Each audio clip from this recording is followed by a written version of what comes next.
O senhor falou há pouco tempo, há poucos meses talvez, numa entrevista, que sem alianças está tudo perdido.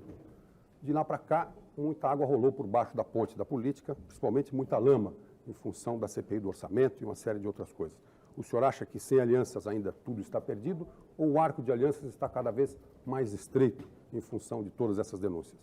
Eu não desconheço, porque não tenho o direito de ser ingênuo, as dificuldades todas para que se consolidem alianças entre partidos nacionais que têm a justa pretensão de apresentarem eles próprios, seus próprios programas, seus próprios candidatos.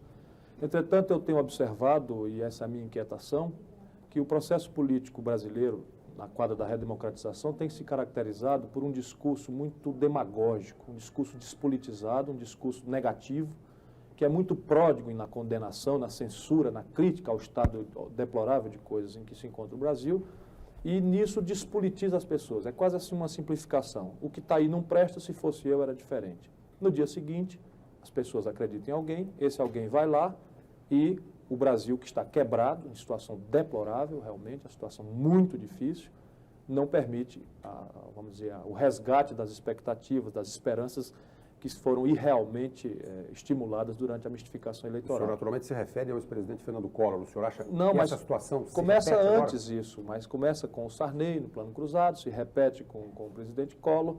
Ninguém deve esquecer a grande expectativa que todo o Brasil recebeu o novo governo Itamar Franco. E no dia seguinte, quer dizer, um populista, um desonesto e um outro que é sério, bem intencionado, acabam sendo engolfados na onda da impopularidade, na onda da desconfiança popular, porque perdem a legitimidade. Então, o que eu acho que tem que ser feito em 94 para interromper esse itinerário, que dessa vez pode alcançar inclusive as instituições, em 95, é a afirmação de programas. E isso permitiria, pode ser quanto seja combatido, mas a minha ideia, que tenho discutido com o PT, tenho discutido com o Lula pessoalmente, era que deveria haver uma plataforma comum, ainda que os partidos fossem no primeiro turno isoladamente, entre os partidos vizinhos, afins, haveria uma plataforma comum de resgate do Estado. E as divergências ficariam, então, no plano programático, o que fazer com o Estado resgatado. Um Estado mais liberal, um Estado mais social, um Estado mais intervencionista, um Estado menos intervencionista, uma ênfase maior na educação, uma ênfase maior na indução do desenvolvimento econômico, na infraestrutura, são questões absolutamente legítimas. Mas é preciso que, antes disso acontecer, haja um Estado para governar. E não há um Estado. Agora, o senhor acha que há espaço para essa, desculpe, o senhor acha que há espaço para essa... Muito estreito, muito apertado. Aliança? Porque o senhor mesmo já acusou políticos como Quércia, Maluf, o próprio Lula... Não, mas a aliança que eu penso é nos vizinhos. Não, mas o próprio Lula, como o senhor mencionou, de sabotar o governo Itamar Franco. Eu acho que naquele momento estava em deliberação no Congresso Nacional a proposta de um deputado do PT do Rio Grande do Sul sobre a política salarial. E é uma coisa que me comove, quer dizer, estava se votando ali com o apoio da quase unanimidade do Congresso Nacional, uma coisa que no dia seguinte, se fosse praticada, quebrava a Previdência Social, deixando 14 milhões de brasileiros envelhecidos, muitos doentes, e que são pessoas que merecem um respeito especial pela contribuição que deram das suas vidas inteiras ao país e que estão com esse tipo de tratamento. Isso ninguém queria ouvir falar, isso era problema do outro.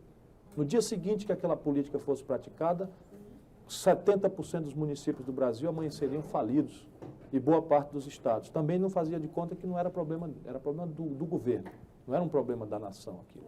Agora, então foi uma coisa que eu falei muito forte por causa disso. Quando você falou citou as mais recentes mistificações da política brasileira, está fazendo uma autocrítica, suponho, do PSDB, porque participou de todas, ou quase todas. Né? Do Cruzado, por exemplo, que você chamou de mistificação. Não. Todo o pessoal que está hoje no PSDB estava, então... Não, repare, a mistificação não é esse... Eu estou falando é uma coisa assim. O Brasil, como hoje está, todo mundo está desesperado. Ninguém suporta mais. O povo está cansado.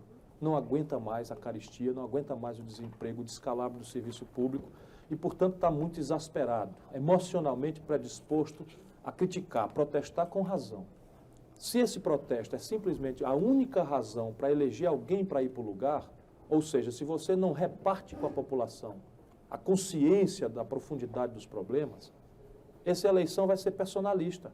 Você elege alguém e vai de novo acontecer o quê no dia seguinte? Como você afagou uma expectativa irrealizável, sob o ponto de vista do curto prazo, embora possa se consertar o Brasil e não demora, se o Brasil tomar uma reta positiva, dá para consertar em um ano, pelas condições objetivas que o país tem, se você tirar essa crosta de insensibilidade, de alienação que domina a política, na plutocracia, corporativismo, a oligarquia, que não deixam os interesses do país real fluírem para as decisões, você então estará condenando o Brasil a mais um ciclo disso. Imagina o Lula eleito.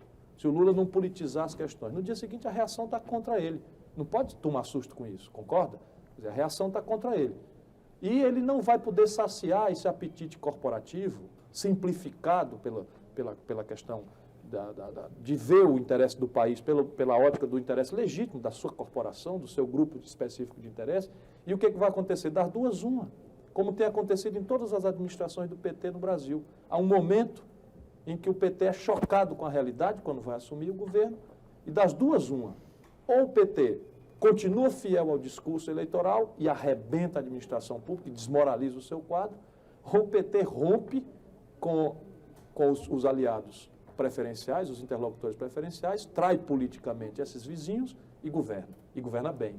Quer dizer, como o exemplo do Olívio Dutra, no Rio Grande do Sul, que tomou essa decisão. Maria Luísa, em Fortaleza, ficou com o discurso, destruiu Fortaleza. Aqui, a prefeita Erundina foi e voltou.